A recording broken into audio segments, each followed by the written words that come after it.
அருட்பெருஞ்சோதி அருட்பெருஞ்சோதி தனிப்பெரும் கருணை அருட்பெருஞ்சோதி. எல்லா உயிர்களும் இன்புற்று வாழ்க, வள்ளல் மலரடி வாழ்க வாழ்க, கொல்லா விரதம் குவளை எல்லாம் ஓங்குக, நல்லோர் நினைத்த நலம்பெறுக, நன்றி நினைத்த எல்லோரும் வாழ்க இசைந்து.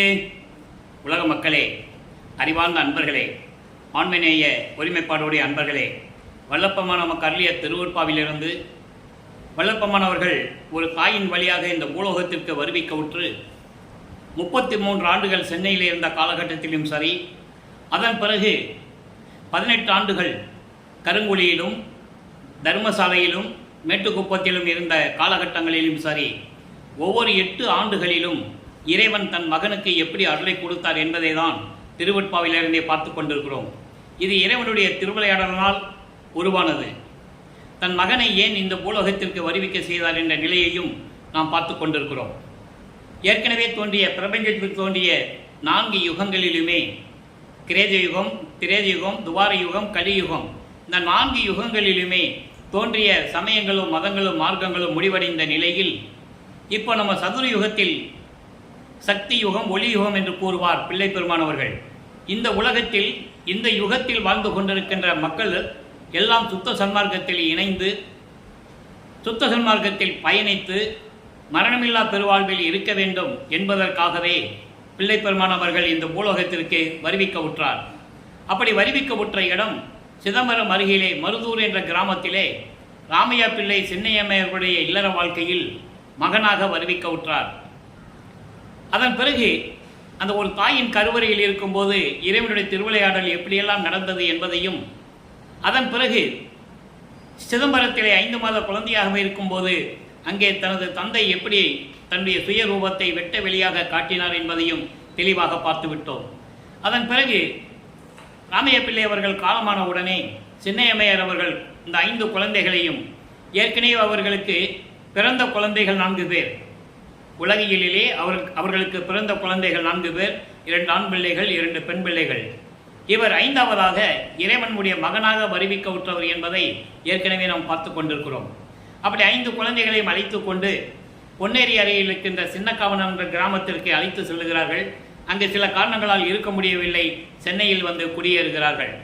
இதுதான் முன்னுரை. அங்கே நமது குழந்தை இறைவன் பிள்ளை பெருமான் அவர்கள் வளர்ந்து கொண்டிருக்கிறார். பள்ளியில் சேர்க்க வேண்டிய காலம் வந்துவிட்டது. பள்ளியிலே சேர்க்கிறார்கள். அங்கே அவரால் படிக்க முடியவில்லை என்று சொல்வதை விட இறைவனுடைய திருவிளையாடல் நடக்குது. 1/1/1823 ஆண்டு தொடங்கிய திருவிளையாடல் 30/1/1874 இரவு 12 மணி வரையிலும் 51 ஆண்டுகள் திருவிளையாடல் நடந்து கொண்டிருக்கிறது. இந்த 51 ஆண்டுகளை 8 ஆண்டுகளாக பிரித்து தனது மகனுக்கு அருளை கொடுத்து கொண்டிருக்கிறார் அருட்பெருஞ்சோதி ஆண்டவர். அந்த வகையிலே தான் முதல் 8 ஆண்டுகளில் எந்த விதமான அருளையும் கிடைக்காமல் நமது பிள்ளை பெருமானவர்கள் அந்த நிலையில் இருந்து கொண்டிருக்கிறார். 2வது 8 தொடக்கத்தில், அதாவது 9வது ஆண்டில், வருவிக்க விட்டு 9வது ஆண்டில் அருட்பெருஞ்சோதி ஆண்டவர் தன் மகன் முன் எழுந்தருளி, மகனே, நீ என் மகன், என் குலத்தின் மூத்த மகன், உன்னை நான் வருவிக்க செய்தேன் இந்த பூலோகத்திற்கு. காரணம் காரியங்கள் எல்லாம் இருக்கிறது, உன்னால் அதை நடைபெற வேண்டியிருக்கிறது, உனக்கு முன்பருவம் பின்பருவம் காட்டி அருள் செய்வேன் என்று கூறி மறைந்து விடுகிறார். தந்தையிடம் ஞானத்தை பெற்ற பிறகு 9வது ஆண்டில் இறைவன் தான் ஆட்கொண்டதை பாடல்களிலே கூறியிருக்கிறார். ஆண்டாறு 3 ஆண்டிலே ஆட்கொண்ட அருள்கடலே என்று கூறுவார். 6ஓடு 3வது ஆண்டிலே என்னை ஆட்கொண்ட கருணையின் கடலே என்று கூறுவார். ஆக இறைவன் தன்னை ஆட்கொண்டது 9வது ஆண்டில் என்பதை தெளிவாக நமக்கு அருளியிருக்கிறார்கள்.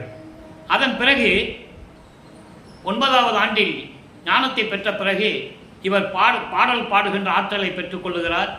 சிவபெருமானை பற்றி பாடுகிறார். நல்லா கவனிக்கணும். இப்போ பிள்ளை பெருமானவர்களுக்கு சுத்த சன்மார்க்கம் இருக்கிறது தெரியாது. அருட்பெருஞ்சோதி ஆண்டவர் தான் இறைவன் என்ற நிலை அவருக்கு தெரியாது. சைவ குலத்தில் இந்த வருவிக்க விட்டதனால் சைவ சமயத்தின் தலைவனாகிய சிவபெருமானை தலைவனாக ஏற்றுக்கொண்டு அவரை பற்றி பாடுகிறார்.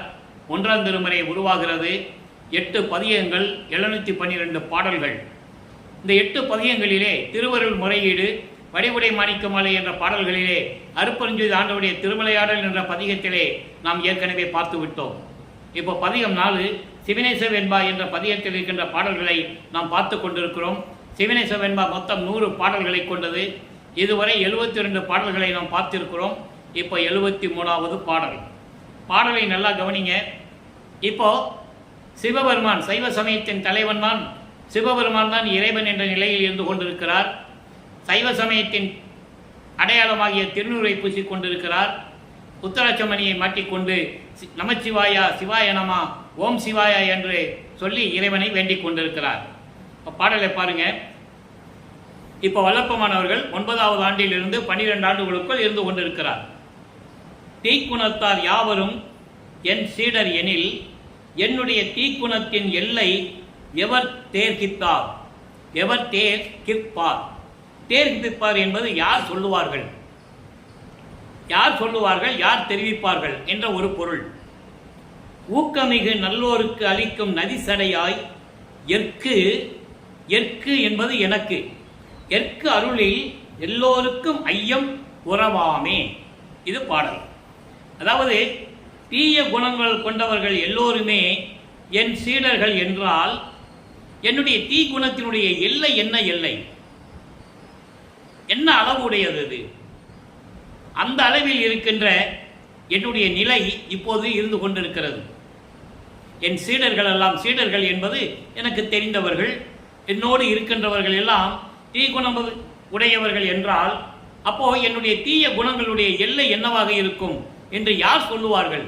நீதான் சொல்ல வேண்டும் என்ற பொருளில் இந்த பாடல் நமக்கு அருளி இருக்கிறார். நீதான் சொல்ல வேண்டும். ஊக்கமிகு நல்லோருக்கு அளிக்கும் நதிசடையாய், உன்னை நம்பிக்கொண்டிருக்கின்றவர்களுக்கு, உன்னுடைய திருவடிகளை உறுதியாக பற்று கொண்டிருந்தவர்களுக்கு, உன்னை வணங்குகின்றவர்களுக்கு அருளை கொடுக்கக்கூடிய இறைவா, சடையிலே நதியை சூடிக்கொண்ட இறைவா. சிவபெருமான் சடையிலே கங்கையை சூடிக்கொண்டிருப்பார். அதை இங்கே குறிப்பிடுகிறார். இறைவனை உருவகப்படுத்துகிறார். ஏன்னா காலங்காலமாக சைவ சமயத்தின் தலைவனாகிய சிவபெருமான் எப்படி இருப்பார், அவர்களுடைய கூறுகள்லாம் எப்படி இருக்கும், அதே போல வைஷ்ணவ சமயத்தின் தலைவன் திருமாலுடைய உருவங்கள் எப்படி இருக்கும் என்பதை வழி வழியாக மக்களிடம் சொல்லி இருக்கிறார்கள். புராணங்களிலும் காவியங்களில் கூட கூறியிருக்கிறார்கள். அந்த நிலையில் இருந்து கொண்டு பிள்ளை பெருமான் சொல்லுகிறார், கங்கையை சடையில் சூடிய இறைவனே, உன்னை வணங்குகின்றவர்களுக்கெல்லாம் நீ அருளை கொடுத்து கொண்டிருக்கிறாய். ஆனால் எனக்கு மட்டும் நீ அருளாவிட்டால், எற்கு அருளில், எனக்கு அருளாவிட்டால் எல்லோருக்கும் சந்தேகம் வருமே. நான் உன்னுடைய மகன் என்று கூறிவிட்டு மறைந்து விட்டாய், இந்த பூலோகத்திற்கு வருவிக்க செய்தாய், பிறகு எல்லோருக்கும் சந்தேகம் வருமே. மகனை தெருவில் விட்டு விட்டானே என்ற ஒரு சந்தேகம் எல்லோருக்கும் அந்த ஐயப்பாடு வருமே. அது வரலாமா? விரைவில் வந்து எனக்கு அருள வேண்டும் என்ற நிலையில் இந்த பாடலை நமக்கு அருளியிருக்கிறார்கள். இந்த நிலைகள் முடிந்த பிறகு, இறைவனிடமிருந்து ஞானத்தை பெற்ற பிறகு 13வது ஆண்டில் அவர் வருவிக்க விட்டு 13 ஆண்டுகள் ஆகும்போது அவர் குடியிருந்த பகுதியிலிருந்து, அதாவது ஏழுகணர் பகுதியிலிருந்து, இப்போ அந்த இடத்துக்கு பேர் வள்ளலார் நகர்னு பேர், அந்த பகுதியிலிருந்து நமது குழந்தை இறைவன் கால் வலிக்க திருவொற்றியூருக்கு நடந்து செல்லுகிறார். மனம் அவரை தூண்டி விடுகிறது. மனம் தூண்டி வருகிறது என்று சொல்வதை விட அருப்பெருஞ்சோதி ஆண்டவர் அங்கே திருவிளையாடல் செய்கிறார். மனதை தூண்டி விடுகிறார். எனது மகனை திருவொற்றியூருக்கு அழைத்து செல், அவன் சிவபெருமானை வழிபட வேண்டும், அங்கே நீ அழைத்து செல் என்று சொல்லி மனதை தூண்டி விடுகிறார். இவர் திருவொற்றியூருக்கு செல்லுகிறார். நமது குழந்தை இறைவன், நமது பிள்ளை பெருமானவர்கள் கால் வலிக்க நடந்து செல்லுகிறார். அந்த நிலை எப்படி இருக்கும் என்பதை பாடலின் மூலமாக பார்த்து கொண்டிருக்கிறோம். 2ஆம் திருமுறை உருவாகிறது. 113 பதியங்கள், 1207 பாடல்கள். இதுவரை 36 பதியங்களுடைய விளக்கங்களை பார்த்துவிட்டோம். இன்று 37வது பதியத்தினுடைய இறுதி பாடல், 10வது பாடலை இன்றைக்கி நம்ம பார்க்க போகிறோம். மனதை சமாதானப்படுத்தி திருவொற்றியூருக்கு என்னுடன் வா என்று அழைத்து செல்லுகிறார். நான் உன்னிடம் சொல்லிவிட்டேன், நீ வராவிட்டால் என் மீது நீ பழி சொல்லக்கூடாது, பழி இல்லை என் மீது என்று கூறுவார். அதனுடைய பாடலுடைய விளக்கத்தை பார்க்க போகிறோம். தூக்கம் உற்றிடும் சோம்புடை மனனே, மனனே என்பது மனம். தூக்கம் உற்றிடும் சோம்புடை மனனே, சொல்வது என்னை ஓர் சுகம் என்றே. ஆக்கம் உற்று நான் வாழ, ஆக்கமுற்று நான் வாழ, நீ நரகில் ஆழ நேர்ந்திடும் அன்று கண்டறி கான். நீக்கமுற்று நின்மலன் அமர்ந்து நிகழும் ஒற்றையோர் நியமத்திற்கு இன்றே, நியமம் என்பது கோயில், நியமத்திற்கு இன்றே ஏக்கமற்றிட செல்கிறேன், உனக்கும் இயம்பினேன், பலி பலி இல்லை என் மீதே. இது பாடல். இப்போ அந்த பாடலுடைய விளக்கம் பாருங்க. ஏன்னா மனம் ஒரு நிலையில் இல்லை. அவர் திருவொற்றியூர் செல்லுகிறார், அங்கே இறைவனுடைய அருளை பெற முடியவில்லை. அதன் பிறகு திருமுல்லை வாயில் சொல்லுகிறார். அந்த பாடல் விளக்கத்தில் நம்ம பார்த்துட்டோம். அங்கே போய் மாசிலாமணி மாசிலாமணின்னு மனம் உருகி பாடுவார். அங்கே இருக்கிற சிவபெருமன் பெயர் மாசிலாமணி. எந்த விதமான பலனும் இல்லை.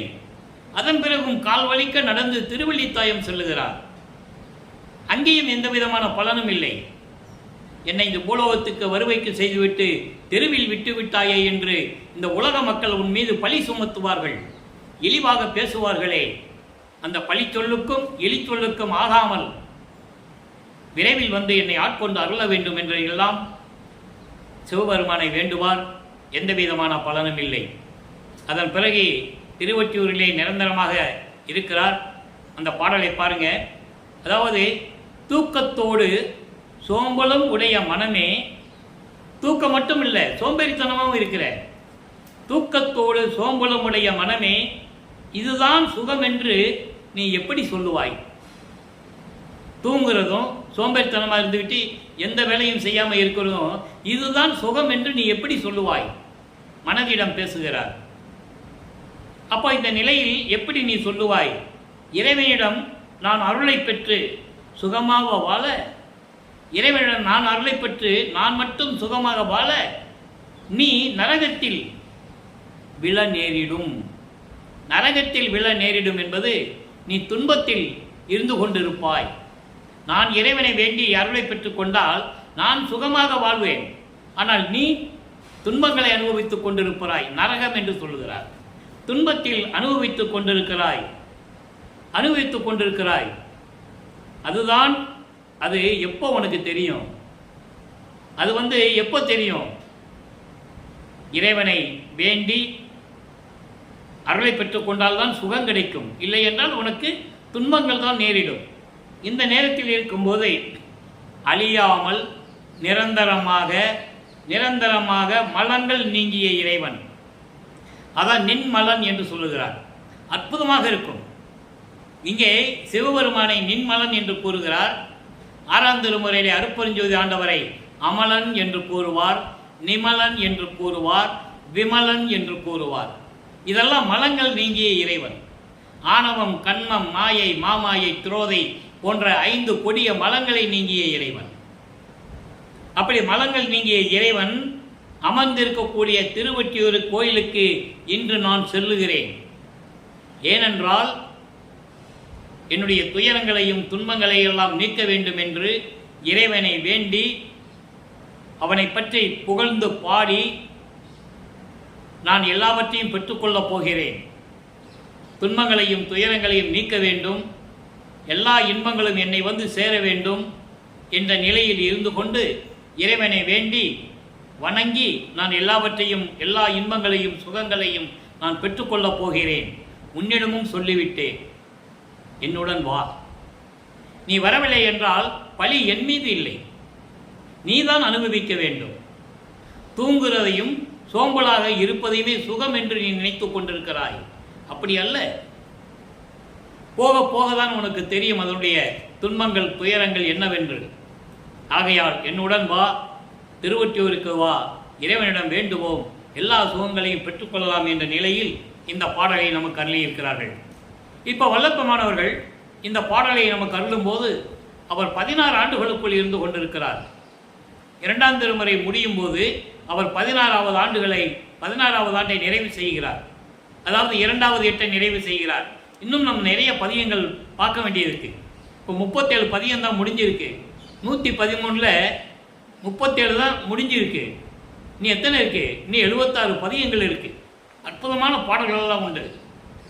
வல்லப்பமானவர்கள் வருவிக்க உற்று 5/10/1823ஆம் ஆண்டு அவர் வருவிக்க உற்றார். வருவிக்க உற்று அவர் 203 ஆண்டுகள் இப்போ முடிய போகுது. இந்த 203 ஆண்டுகளில் நமது வல்லப்பமானுடைய நிலையை, அருள் நிலையையும் அவர் இறைவனுடைய மகனாகவே வருவிக்க விட்டார் என்ற நிலையையும், அவர் ஒரு தாயின் கருவறையிலே இருக்கும்போது இறைவனுடைய திருவிளையாடல் எப்படியெல்லாம் நடந்தது என்பதையும் உலக மக்களுக்கு யாரும் சொல்லவில்லை என்பதனால் மக்களுக்கு யாருக்கும் தெரியவில்லை. பொதுப்படையாக சொன்னார்கள். வள்ளலார் என்றால் வாடிய பயிரை கண்டபோதெல்லாம் வாடினேன் என்று சொன்னார். அதை கூட விளக்கமாக யாரும் சொல்லலை. வாடிய பயிர் என்பது கம்பம்பயிறு சோளப்பயிர் கிடையாது. வாடிய பயிர் என்பது இந்த பிரபஞ்சத்தில் தோன்றிய 84 லட்சம் யோனி வகைகள் தோன்றிய உயிரினங்கள் துன்பப்படுவதெல்லாம் நான் வாடினேன் என்று பொருள். ஆக அப்படிதான் சொன்னார் என்று எல்லாருக்கும் தெரியும்.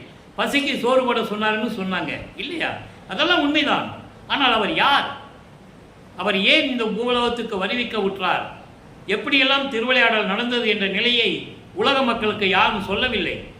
திருவருட்பாவை பற்றி யாரும் பேசவில்லை. எல்லாம் பேசினார்கள். எல்லா தமிழ் அறிஞர்கள் தோன்றினார்கள். எல்லா நூல்களை பற்றி பேசினார்கள். திருவருட்பாவை யாரும் கையில் எடுக்கவில்லை. காரணம், இங்கே ஜாதி கிடையாது, சமயங்கள் கிடையாது, மதங்கள் மார்க்கங்களுடைய நிலைகள் எதுவுமே கிடையாது. நல்லா புரிஞ்சுக்கணும் நீங்க. ஏனென்றால் அப்படிப்பட்ட இறைவன் அருட்பெருஞ்சோதி ஆண்டவர். சாதி மதமும் சமயமும் பொய் என ஆதியில் உணர்த்திய அருட்பெருஞ்சோதி. பிரபஞ்சம் தோன்றிய காலத்திலிருந்தே அவர் எல்லாருக்குமே உணர்த்தினார். ஆனால் அவரால் உருவாக்கப்பட்ட பதத்தலைவர்களாகிய பிரம்மன், திருமால், ருத்திரன், மகேஸ்வரன், சதாசிவம் அவர்கள் 43,20,000 வருடங்கள் இந்த பூலோகத்தை ஆண்டும் கூட, இந்த பிரபஞ்சத்தை ஆண்டும் கூட அவர்கள் இந்த நிலைகளை நிலைநிறுத்தவில்லை. சமயங்களை உருவாக்கினார்கள், வேதங்களை உருவாக்கினார்கள், எல்லாவற்றையும் உருவாக்கினார்கள். மக்களை பிரிவினைப்படுத்தி வேதப்படுத்தி முரண்பாடுகளோடு வாழ வைத்தார்கள் என்பதை வல்லற்பமானவர்கள் திருவருட்பாவிலே தெளிவாக கூறியிருக்கிறார்கள். அந்த நிலை மாற வேண்டும் என்பதற்காகத்தான் அருட்பெருஞ்சோதி ஆண்டவர் தனது அருளால் பெற்றெடுத்த ஒரு ஆண்மகனை, தனது பெயர் செல்வப்பிள்ளை என்று பெயரிட்டு வளர்த்த செல்வ பிள்ளையை இந்த பூலோகத்திற்கு ஒரு தாயின் வழியாக வருவிக்க செய்தார்.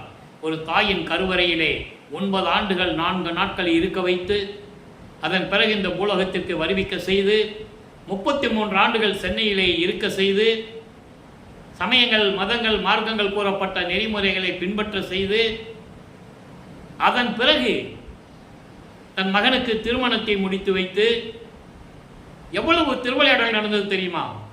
அதன் பிறகு சுத்த சன்மார்க்கத்தை கொடுத்த பிறகு, மகனே இதெல்லாம் விட்டுவிடு, இதெல்லாம் பயனற்றது, அதனால்தான் உன்னை நான் அங்கே இருக்க வைத்து இப்போ இதை உன் வாயின் மூலமாக உன் மூலமாக நான் உலக மக்களுக்கு தெரிவிக்க விரும்புகிறேன்.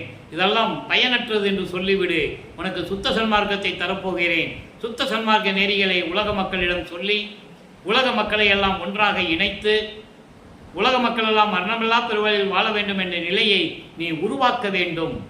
அதற்காகத்தான் உன்னை வருவிக்க செய்தேன் என்று மகனிடம் கூறுகிறார். அதற்கான ஒரு பாடல் உண்டு, அற்புதமான பாடல். அகத்தை கருத்து புறத்தை வெளுத்திருந்த உலக அனைவரையும் சகத்தை திருத்தி. அதாவது இந்த சமயங்களையும் மதங்களையும் மார்க்கங்களையும் ஜாதிகளையும் பின்பற்றி கொண்டு உள்ளத்தில் ஒன்று வைத்துக்கொண்டு வெளியிலே ஒன்று பேசிக்கொண்டு துன்பங்களை அனுபவித்துக் கொண்டிருக்கின்ற இந்த உலக மக்களை எல்லாம் ஒன்றாக இணைத்து சன்மார்க்கத்தில் சேர்த்து இகத்தை அவரும் பரத்தை பெற்று, இகத்தை என்பது இந்த பூலோகத்தில் இந்த மண்ணுலகில் எல்லா இன்பங்களையும் பெற்று மகிழ்ந்திடுவதற்கு என்று என்னை உகத்தே இறைவன் வருவிக்க விட்டேன். என்னை இந்த கலியுகத்தில் உன்னை வருவிக்க செய்தேன் என்று கூறுகிறார். வருவிக்க உற்றேன், அருளை பெற்றேனே என்று கூறுவார். ஆக வல்லற்பமான் இந்த பூலோகத்திற்கு வருவிக்க உற்ற காரணத்திற்கு இந்த ஒரு பாடல் போதும். இந்த ஒரு பாடலே சான்றாக அமைந்திருக்கிறது. அருட்பெருஞ்சோதி அவகளிலே கூட ஒரு பாடல் உண்டு. ஊழிதோறும் ஊழி உளப்புறாது ஓங்கி வாலி என்று எனக்கு வாய்த்த நன்னிதியே. தன் மகனை ஒவ்வொரு யுகத்திலையும் இருக்க வைத்து, அழிவில்லாமல் இருக்க வைத்து, யுகங்கள் அழிந்துவிடும், இவர் இருப்பார், தந்தையும் மகனும் இருந்து கொண்டிருப்பார்கள். அப்படியெல்லாம் நீ இருக்க வேண்டும் என்று என்னை வாழ்த்தி இந்த பூலோகத்திற்கு அனுப்பிய தந்தை அருட்பெருஞ்சோதி ஆண்டவர் எனக்கு தாய் போன்றவர் என்று கூறுவார். அதான் ஒரு பாடலில் சொல்லுவார், நீயே என் தந்தை அருளுடையாய், என்னை நேர்ந்து பெற்ற தாயே. தந்தையும் அவன்தான், தாயும் அவன்தான். ஏன் நேர்ந்து பெற்ற தாயே என்று சொன்னார்? நல்லா புரிஞ்சுக்கணும். தன் அருளால் ஒரு மகனை பெற்றெடுத்ததனால் தாய் என்று கூறுகிறார். தன்னை அன்போடு அருளோடு வளர்த்ததனால் தந்தை என்று கூறுகிறார். நீயே என் தந்தை அருளுடையாய், என்னை நேர்ந்து பெற்ற தாயே என்று கூறுவார். என்னையும் இரக்கந்தன்னையும் ஒன்றாக இருக்க இசைவித்து மன்னி வாழ்வுற என்னை வருவித்த கருணை வள்ளல் நீ என்று கூறுவார். எப்படி சொல்ற பாருங்க, இரக்கமும் நானும் ஒண்ணுதான் அப்படின்னு உலக மக்கள்கிட்ட சொல்றதுக்காக நீ மரணமில்லா பெருவாழ்வில் இருந்து கொண்டு இந்த பூலோகத்தில் நீ இருக்க வேண்டும் என்பதற்காகவே என்னை வருவிக்க செய்தாய் என்று கூறுகிறார். இதை மக்களிடம் சொல்ல வேண்டும், மக்களுக்கு புரிய வைக்க வேண்டும். எல்லாவற்றையும் சொன்னார்கள். சைவ சமயத்தின் தலைவனாகிய சிவபெருமானை பற்றி சொன்னார்கள். வைஷ்ணவ சமயத்தின் தலைவன் திருமாலை பற்றி சொன்னார்கள். கௌபார சமயத்தின் தலைவன் முருகனை பற்றி சொன்னார்கள். காணபத்தியத்தின் தலைவன் விநாயகனை பற்றி சொன்னார்கள். சாத்தம் சமயத்தை சேர்ந்த அம்மையை பற்றி சொன்னார்கள். மதுரை காமாட்சி, மதுரை மீனாட்சி, சமயபுரம் மாரியம்மா எல்லாம் சொன்னாங்கல்ல, சொன்னாங்க. மக்களுக்கு தெரிந்தது. சௌபார சமயத்தின் தலைவனாகிய சூரியனை பற்றி சொன்னார்கள். மத தலைவர்களை பற்றி சொன்னார்கள். இஸ்லாமிய பெருமக்கள் மதத்தை பற்றி சொன்னார்கள். கிறிஸ்துவ பெருமக்கள் அவர்களுடைய மதத்தை பற்றி சொன்னார்கள். யூத மதத்தை பற்றி அவர்கள் சொன்னார்கள். எல்லாம் சொன்னார்கள். இந்து மதத்தை பற்றி இந்துக்கள் சொன்னார்கள். இப்படியெல்லாம் சொன்னவர்கள் வள்ளற்பமனை பற்றி யார் சொன்னது? திருவற்பாவை பற்றி யார் சொன்னது?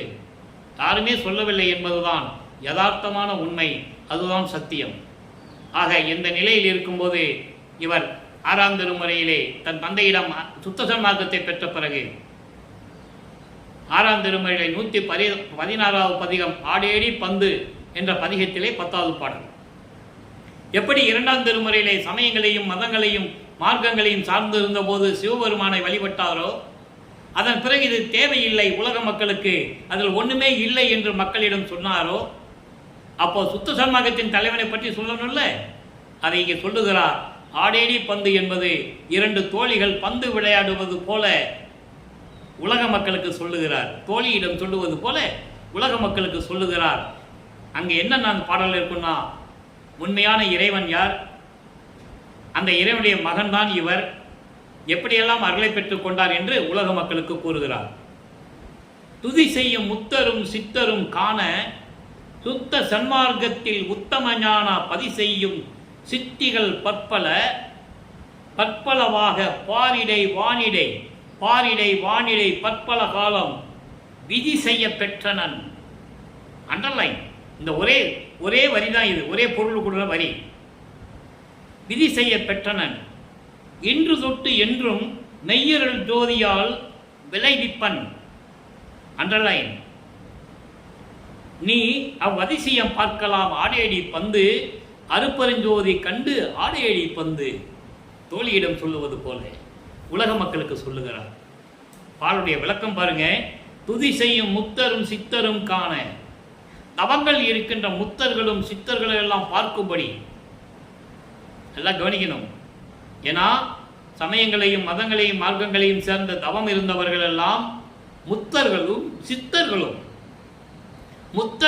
சித்தர்களும் அடியார்களும். கடல் கொடியில் போயிடுவாங்க, மண்ணுக்கடியில் போயிடுவாங்க, காட்டுக்குள்ள போயிடுவாங்க, மரத்துக்கடியில் உட்கார்ந்து புத்து வளர்கிற அளவுக்கு உட்கார்ந்து தவம் இருப்பாங்க.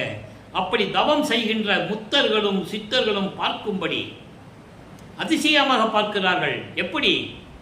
சுத்த சன்மார்க்கத்தில் இருக்கின்ற உத்தம ஞான பதி செய்யும் சுத்த சன்மார்க்கத்தின் தலைவனாகிய சுத்த சிவஞான வெளியில் இருக்கின்ற சத்திய ஞான சபையில் இருக்கின்ற கடவுள் அருளாட்சி செய்கின்ற அருப்பெருஞ்சோதி ஆண்டவர் அருளாட்சி செய்கின்ற எங்க சத்தியஞான சபை இருக்கு? அங்கே இருக்கு.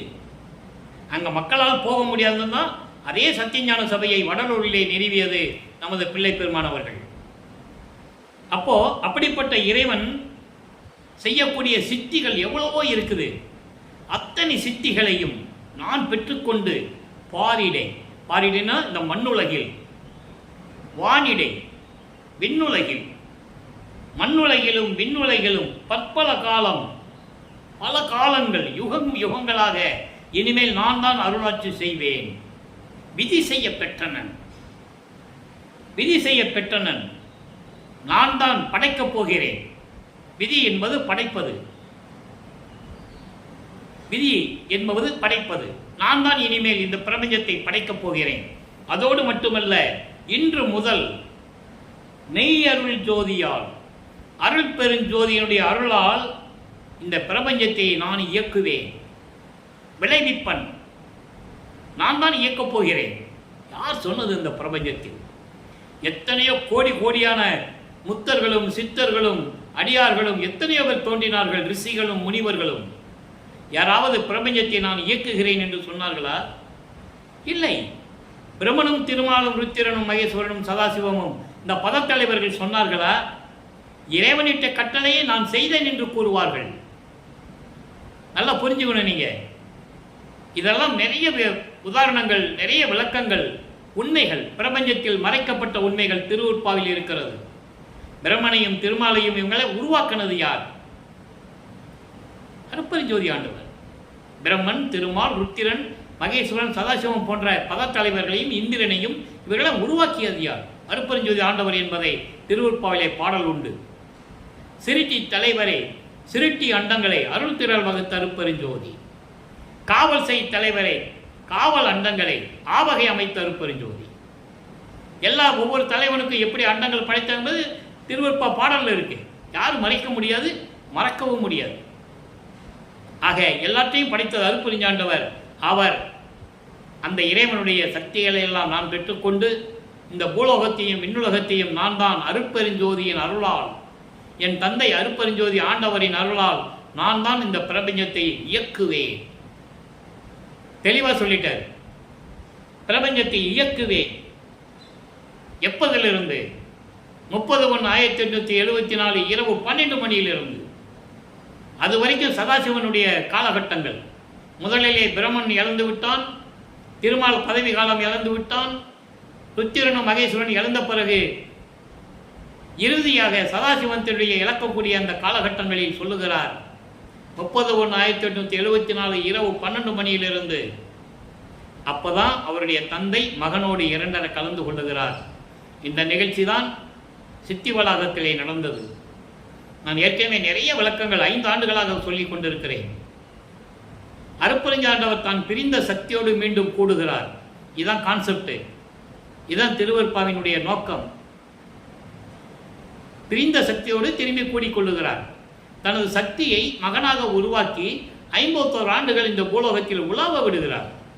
இது இறைவனுடைய திருவிளையாடல். எவ்வளவோ திருவிளையாடல்களை சொன்னார்கள், புராணங்களிலும் சமயங்களிலும் மார்க்கங்களிலும் சொன்னார்கள், மக்களுக்கு தெரிந்தது. திருவருட்பாவில் நடந்த திருவிளையாடல்களை யார் சொன்னது? யாருமே சொல்லவில்லை, ஒரு ஆள் கூட கிடையாது. பேசினார்கள், ஏதோ உலகியலுக்காக பேசினார்கள். இதெல்லாம் இறைவனுடைய திருவிளையாடல் என்பதை உலக மக்களுக்கு தெரிவித்தது யார்? யாரும் இல்லை. அதனால்தான் இறைவனுடைய தயவையும் கருணையும் பெற்றுக்கொண்டு இந்த வள்ளலார் ஊழியன் இந்த உண்மைகளை உங்களிடம் கூறிக்கொண்டிருக்கிறேன். திருவருட்பாவின் பாடல்களின் மூலமாக. கதை அல்ல, கற்பனை அல்ல என்பதை மறுபடியும் நான் இங்கே தெரிவித்துக் கொள்ள கடமைப்பட்டிருக்கிறேன். ஆக இன்று தொட்டு இந்த பிரபஞ்சத்தை, இந்த பூலோகத்தையும் விண்ணுலகத்தையும் இந்த பிரபஞ்சத்தையும் நான் தான் இயக்குவேன். எல்லா சக்திகளையும் பெற்றுக்கொண்டேன். நீ இந்த அதிசயத்தை பார்க்கலாம் தோழி. உலக மக்களே, இந்த அதிசயத்தை நீ பார்க்கலாம், இந்த அதிசயத்தை நீ பார்க்கலாம். என்னோடு இருந்து கொண்டு, சுத்த சன்மார்க்கத்தில் இருந்து கொண்டு நீ இதை பார்த்து கொண்டிருக்கலாம். உலக மக்களே, நீங்கள் பார்க்க போகிறீர்கள். இந்த பிரபஞ்சத்தை நான் தான் இயக்கப் போகிறேன். அருட்பெருஞ்சோதி கண்டு ஆடேடி பந்து. அருட்பெருஞ்சோதி கண்டு என்பது, அருட்பெருஞ்சோதி தான் இறைவன், ஜோதி வடிவில் இருக்கிறார். ஆதியும் அந்தமில்லா தோன்றிய இறைவன், சுயமாக தோன்றிய இறைவன், ஜோதி வடிவில் இருக்கின்ற இறைவனை நீங்கள் ஏற்றுக்கொண்டு சுத்த சன்மார்க்கத்தில் இருந்து சுத்த சன்மார்க்க நெறிகளை பின்பற்றி கொண்டு கொலையும் புலையும் தவிர்த்து ஆண்மநேய ஒருமைப்பாட்டோடும் உயிர் இரக்கத்தோடும் தயவும் கருணையோடும் ஜீவகானிய ஒழுக்கத்தோடும் இருந்து கொண்டு இந்த உலகிலே நீங்கள் வாழ்வாங்கு வாழ வேண்டும் என்ற நிலையில் இந்த பாடலை நமக்கு அருளி இருக்கிறார்கள். சரி, இப்போ இதெல்லாம் சொல்லியாச்சு. இறைவனிடந்து தான் பெற்ற அருளை இங்க சொல்றாரு. பதி செய்யும் சித்திகள் பற்பலவாக நான் பெற்றுக்கொண்டேன் சொல்றாரு. அதை உலக மக்களுக்கு சொல்ல வேண்டும். அதனுடைய பலனை சொல்லுகிறார். 90வது பதிகம், உற்றது உரைத்தல், 10வது பாடல். பெற்றேன் என்றும் இரவாமை வேதம் தவிர்ந்தே இறைவன் என்னை உற்றை கலந்தான். ஏன் இந்த வரியை சொன்னாரு? பெற்றேன் என்றும் இரவாமை. அவன் தான் கடவுள். கடவுளுக்கு பிறப்பு இறப்பு இல்லை. அதனால் அவனால தான் பிரபஞ்சத்தை இயக்க முடியும். இந்த விண்ணுலகத்தையும் மண்ணுலகத்தையும் நான் இந்த பிரபஞ்சத்தில் இயக்கி கொண்டிருக்கிறேன் என்று சொல்லுகிறார் என்றால் அதற்கான தகுந்த பாடல் இது. பெற்றேன் என்றும் இரவாமை வேதம் தவிர்ந்த இறைவன் என்னை உற்றை கலந்தான். நானும் அவனை உற்றை கலந்தேன் ஒன்றானோம். எற்றே அடியேன் செய்த தவம் யாரே புரிந்தார். இன்னமுதம் துற்றே இன்னமுதம் துற்றே உலகீர் நீவிர் வாழ்க வாழ்க துணியற்றே. என்ன மாதிரி பாடல்! உடம்பு சிலிர்க்கும். அப்படியே நான் இரவாமை பெற்றுக்கொண்டேன் அப்படின்றால் என்ன அர்த்தம்? மரணமில்லா பெருவாழ்வில் நான் இருந்து கொண்டிருக்கிறேன். என் தந்தை வேதம் பார்க்காமல், வேறுபாடு இல்லாமல், முரண்பாடுகள் இல்லாமல், வேதம் பார்க்காமல் இவனிடம் போய் நாம் சேருவதா என்ற நிலையெல்லாம் நினைக்காமல் மகன் என்ற நிலையில் இறைவன் என்னோடு வந்து கலந்து கொண்டான். எங்கே இது நடந்தது? சித்திவளாவம் மேட்டுக்குப்பத்தில் என்னோடு வந்து கலந்து கொண்டான். நானும் அவனை கலந்து கொண்டேன். ஒன்றாகி விட்டோம். அண்டர்லைன் இந்த வார்த்தை. ஒன்றாக கலந்து விட்டோம். என்ன? அருப்பெருஞ்சோதி ஆகிவிட்டேன். நானும் என் தந்தையும் அருப்பெருஞ்சோதி ஆண்டவராக விளங்கி கொண்டிருக்கிறோம். ஏனென்றால் இங்கே சுத்த சன்மார்க்க நெறிகளிலே முக்கியமான கொள்கை இறைவன் ஒருவன் என்பது. அதனால்தான் 2 பேரும் ஒன்றாகினார், தனித்தனியா இல்லை. இப்போ நீங்க சமயங்களை பார்த்தீங்கன்னா சிவபெருமான் வேற, முருகன் வேற இல்லையா? சிவபெருமான் தான் நெற்றிக்கண்ணிலிருந்து முருகனை கொண்டு வந்தது தத்துவத்தின் அடிப்படையில். தத்துவ கடவுள் அவன். ஆனால் தனித்தனியாக இருக்கிறார்கள். அதை நீங்க நல்லா புரியணும். அங்கே கடவுள் ஒருவன் சொல்ல முடியாது. சமயத்தில் காணாபத்தியத்தினுடைய தலைவன் விநாயகனும் இருக்கிறார். அங்கே இறைவன் ஒருவன் என்ற நிலை நீங்கள் சமயங்களிலே சொல்ல முடியாது. எந்த சமயத்திலும் இறைவன் ஒருவன் என்ற நிலை சொல்ல முடியாது. பேச்சுக்கு வேணா சொல்லலாம், எல்லாம் ஒண்ணுதான் சொல்லலாம். ஆனா அப்படி நிலை இல்லை. முருகன் வேறு, விநாயகன் வேறு, சிவபெருமான் வேறு. அங்கே இறைவன் ஒருவன் என்ற நிலை இல்லை அந்த சமயங்களில். ஆனால் சுத்த சன்மார்க்கத்தில் இறைவன் ஒருவன் என்ற நிலை உண்டு. அதனால்தான் மகனோடு வந்து 2 கலந்து கொள்ளுகிறார். அதை இங்கே சொல்லுகிறார். ஒன்றானோம். எற்றை அடியேன் செய்த தவம் யாரே புரிந்தார். நான் செய்த தவம் போல யாரும் செஞ்சிருக்க முடியும்? யாரும் செய்திருக்க முடியாது. என்ன தவம் செய்தார்? கடலுக்குள்ள போனாரா? மலைக்கு குகைக்குள்ள போனாரா? இல்ல உடம்பு புத்து வளர்ற மாதிரி உட்கார்ந்தாரா மரத்துக்கடியில? இல்லை. அப்புறம் என்ன தவம் சுத்த சன்மார்க்கத்தில்? நோவாமல் நோன்பு. நோவாமல் நோன்பு என்னை போல் நோற்றவரும், எஞ்ஞான்றும் சாகாவரம் என்னை போல் சார்ந்தவரும், தேவா நின் அருளை என்னை போல் பெற்றவரும் எவ்வுலகில் யார் உலர் சற்றே அறை. அறைன்னா சொல்லுன்னு சொல்றாரு. யார் என்ன மாதிரி தவம் இருந்து உங்ககிட்ட வந்து அருளை வாங்கியிருக்காங்க நீ சொல்லணும். உன்னை நம்ப முடியாது. நீ ஏகப்பட்ட திருவிளையாடல் பண்ணவன். நீ என்கிட்டயே 51 வருஷம் திருவிளையாடல் பண்ணியே, உன்னை நம்ப முடியாது. உண்மையை சொல்லுன்னு கேட்கிறாரு. அதை அகவல்ல சொல்லுவாரு மகன்கிட்ட. சாவா நிலை இது தந்தனம் உனக்கே என்ன ஆவார் என்று ஆவார் இல்லையா? ஆவாய்ன்ற இல்லையா அருப்பெருஞ்சோதி? உனக்கு மட்டும்தான் மகனை நான் கொடுத்துருக்கேன், யாருக்கும் கொடுக்கல. அப்ப நோவாத நோன்பு என்ன நோன்பு? பசியோட தண்ணி சாப்பிடாம, ஒண்ணுமே ஆகாரம் சாப்பிடாம, எலும்பு தெரிகிற மாதிரி எலும்பு குழாயி அந்த மாதிரி இல்லாம சுத்த சன்மார்க்கத்தில் என்ன நோன்பு? மகாமந்திரம். மகாமந்திரம் ஜீவகாரண்ய ஒழுக்கம், உயிர் இரக்கம், தயவும் கருணையும் இருக்க வேண்டும். இதான் நோவாமல் நோன்பு. இது இருந்தாலே போதும், இறைவன் உங்ககிட்ட வந்துடுவார். அதான் சொல்றாரு, அப்படிப்பட்ட தவம் செய்த நான் இன்னமுதம் துற்றே உலகீர். உலக மக்களுக்கு சொல்றாரே, உலக மக்களே, இறைவனுடைய அமுதமாகிய, இறைவனுடைய அருளாகிய சுத்த சன்மார்க்கத்தை பெற்று, அதான் துற்றே, இன்னமுதம் துற்றே. சுத்த சன்மார்க்கத்தை பெற்றுக்கொண்டு உலக மக்களே நீங்கள்லாம் வாழ வேண்டும். வாழ்க வாழ்க துணியற்றே. துணி என்பது துன்பங்களும் துயரங்களும் இடர்பாடுகளும் இடைஞ்சல்களும் இல்லாமல் நீங்களாம் நிம்மதியாக வாழணும் உலக மக்களே. அப்போ நீங்கள் என்ன பண்ணணும்? சுத்த சன்மார்க்கத்துக்கு வரணும் அப்படின்னு சொல்கிறேன். எனவே அன்பர்களே, என்னுடைய பாடல் விளக்கம் உங்களுக்கு புரிந்திருக்கும் என்று நான் கருதுகிறேன். வல்லப்பெருமான் அவர்கள் 33 ஆண்டுகள் சென்னையில் இருந்த காலகட்டங்களில் ஒவ்வொரு 8 ஆண்டுகளிலும் அவருடைய நிலை என்ன, இறைவன் எப்படியெல்லாம் திருவிளையாடல் செய்து கொண்டிருந்தார் மகனிடம் என்ற நிலையை தான் நம்ம பார்த்துக்கிட்டு இருக்கோம். அப்போது இப்போ 16 ஆண்டுகள் என்பது 2 8 16 ஆண்டுகள் வரைக்கும் அவருடைய நிலையை நாம் பார்க்கிறோம். 1ஆம் திருமுறையிலும் 2ஆம் திருமுறையிலும். அதன் பிறகு சுத்த சன்மார்க்கத்தை பெற்ற பிறகு அருப்பஞ்சோதி ஆண்டுதான் இறைவன் என்ற நிலையை உலக மக்களுக்கு சொல்லி இறைவனிடம் இப்படியெல்லாம் அருளை பெற்றுக்கொண்டேன் என்று கூறி உலக மக்களையெல்லாம் சுத்த சன்மார்க்கத்திற்கு வந்து சேரும்படி அழைக்கிறார். சுத்த சன்மார்க்கம் என்பது இறைவனால் உருவாக்கப்பட்ட மார்க்கம். மற்ற மார்க்கங்களும் சமயங்களும் மதங்களெல்லாம் மனிதர்களால் உருவாக்கப்பட்டது. அதை மக்களிடம் சொல்லி சொல்லி மக்களை எல்லாம் பிரிவினைப்படுத்தி மக்களை அந்த மாதிரி வழிநடத்தி சென்றார்கள். இன்றும் சென்று கொண்டிருக்கிறார்கள். இந்த நிலை மாற வேண்டும். சுத்த சன்மார்க்கம் என்பது இறைவனால் உருவாக்கப்பட்ட மார்க்கம். அதனால்தான் தன் மகனை இந்த பூலோகத்திற்கு வருவிக்க செய்து மக்களோடு மக்களாக 51 ஆண்டுகள் இருக்க செய்து சுத்த சன்மார்க்க நெறிகளை மக்களிடம் சொன்னது என்பதை நீங்கள் புரிந்து கொள்ள வேண்டும். எனவே நீங்களும் சுத்த சன்மார்க்கத்தில் இணைந்து இறைவன் ஒருவனே என்ற நிலையில், அவர் ஜோதி வடிவில் இருக்கிறார், அருப்பெருஞ்சோதி ஆண்டவர் என்ற நிலையில் நீங்கள் இறைவனை ஏற்றுக்கொண்டு சைவ நெறியில் இருந்து கொண்டு, சைவ நெறி என்பது அசைவ உணவுகளை மாமிச உணவுகளை சாப்பிடாமல் எந்த உயிரையும் கொலை செய்யாமல் மனதளவில் முடிந்த அளவு இருந்து கொண்டு ஜீவகாருண்ய ஒழுக்கத்தில் இருந்து கொண்டு இறைவனை வணங்கி இறைவனுடைய அருளையும் செல்வங்களையெல்லாம் பெற்றுக்கொண்டு அவ்வளோ வச்சிருக்காரு அருப்பெருஞ்சாண்டவர். நீங்கள் என்ன கேட்டாலும் கொடுப்பார். இது சத்தியம். இது அனுபவத்தில் நான் உணர்ந்தது. எனவே நீங்கள் என்ன வேண்டுகிறீர்களோ இறைவன் கண்டிப்பாக கொடுப்பார். இறைவனை வணங்குங்கள்.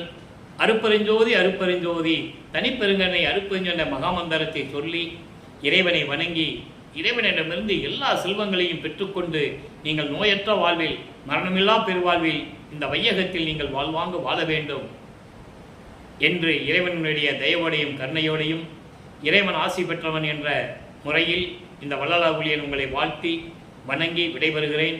மீண்டும் நாளை சந்திப்போம். நன்றி, வணக்கம்.